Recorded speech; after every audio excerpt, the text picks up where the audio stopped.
এই মুহূৰ্তত লৈ আহিছোঁ এটি গুৰুত্বপূৰ্ণ আপডেট।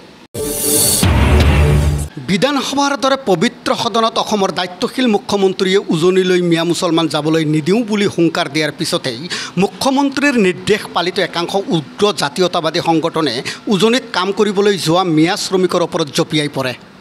ইতিমধ্যে বহুতো মিয়া শ্ৰমিকক টকা পইচা নিদিয়াকৈ মাৰপিট কৰি খেদি দিয়ে।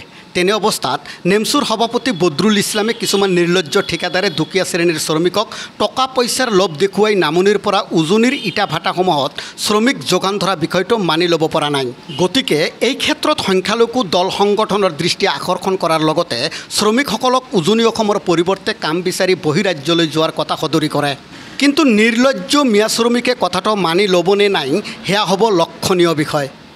এই ক্ষেত্ৰত কি ক'লে নেমচুৰ সভাপতি বদৰুল ইছলামে? বিতৰ্কৰ মাজতে দেখা পোৱা গৈছে যে ধুবুৰীৰ পৰা কিছু লোক ইয়াত আহি এটা যি পৰিৱেশ সৃষ্টি হৈছে, কি ক'ব ইয়াৰ নেমচুৰ প্ৰতিক্ৰিয়া কি জনাব? সকলো ৰাইজৰে বাক স্বাধীনতা আছে, প্ৰত্যেকজন মানুহৰে বাক স্বাধীনতা আছে, কিন্তু বাক স্বাধীনতা খৰ্ব কৰিব বিচাৰিছে উজনিৰ একাংশ সংগঠনে। শৃংখল চলিহা, চিত্ৰ বৰুৱা, আটাচুৰ তেওঁলোকে সংবাদ মেল দি সংবাদ মাধ্যমৰ আগত বাৰম্বাৰ তেওঁলোকে প্ৰকাশ কৰিছে যে নামনিৰ মিয়া বা নামনিৰ শ্ৰমিক উজনিলৈ যাব নোৱাৰে, শিৱসাগৰলৈ যাব নোৱাৰে, ডিব্ৰুগড়লৈ যাব নোৱাৰে। আৰু মুখ্যমন্ত্ৰী ডাঙৰে আনকি সদনত তেওঁ কৈছে মিয়া উজনিলৈ নাযাব, মই নিৰাপত্তা দিব নোৱাৰিম। যেতিয়া অসমৰ গৃহ বিভাগৰ দায়িত্বত থকা স্বয়ং মুখ্যমন্ত্ৰী ডাঙৰীয়াই তেওঁ নিজে দায়িত্ব ল'ব নোৱাৰে অসমৰ মুছলমানসকলক, অসমৰ শ্ৰমিকসকলক, আৰু এই কিছুমান নিৰ্লজ্জ মিয়াই টকাৰ কাৰণে কিছুমান দালালে ফুচলাই কিছুমান অশিক্ষিত মানুহক তেওঁলোকে উজনিলৈ লৈ যাব বিচাৰিছিল।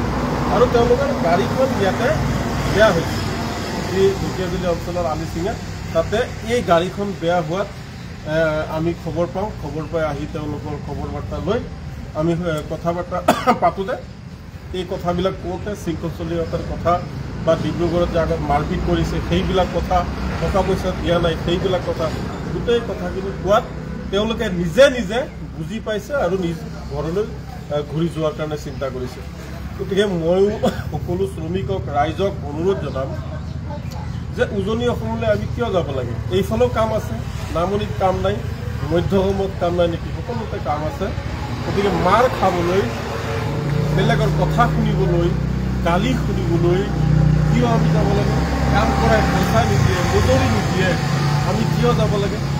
গতিকে যদি তেওঁলোকে নিবিচাৰে, আমাক প্ৰয়োজন নাই, আমি নাযাওঁ। কি দৰকাৰ পৰিছে? দৰকাৰ নাই আমি হায়দৰাবাদ যাম, বেংগলোৰ যাম, কেৰেলা যাম, চেন্নাই যাম, অসমৰ বহিৰাজ্যলৈ যাম, আমি উজনি অসমত নাযাওঁ।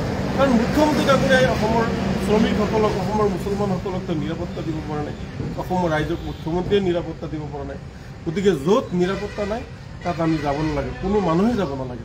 গতিকে উজনিত বৰ্তমান মিয়া শ্ৰমিকসকলৰ, মুছলমান শ্ৰমিকসকলৰ জীৱন আৰু সম্পত্তিৰ নিৰাপত্তা নাই, আমি তাত যোৱা বন্ধ কৰিব লাগে। আমি সকলো ৰাইজক অনুৰোধ জনাইছোঁ, বিশেষকৈ ধুবুৰী, গোৱালপাৰা, কোকৰাঝাৰ, চিৰাং আৰু বৰপেটাৰ যিসমূহ দল সংগঠন আছে তেওঁলোকক আপোনালোকৰ জৰিয়তে মই অনুৰোধ জনাম যে আপোনালোকে খবৰ কৰক, সেইফালৰ শ্ৰমিক যাতে উজনিলৈ নাযায়।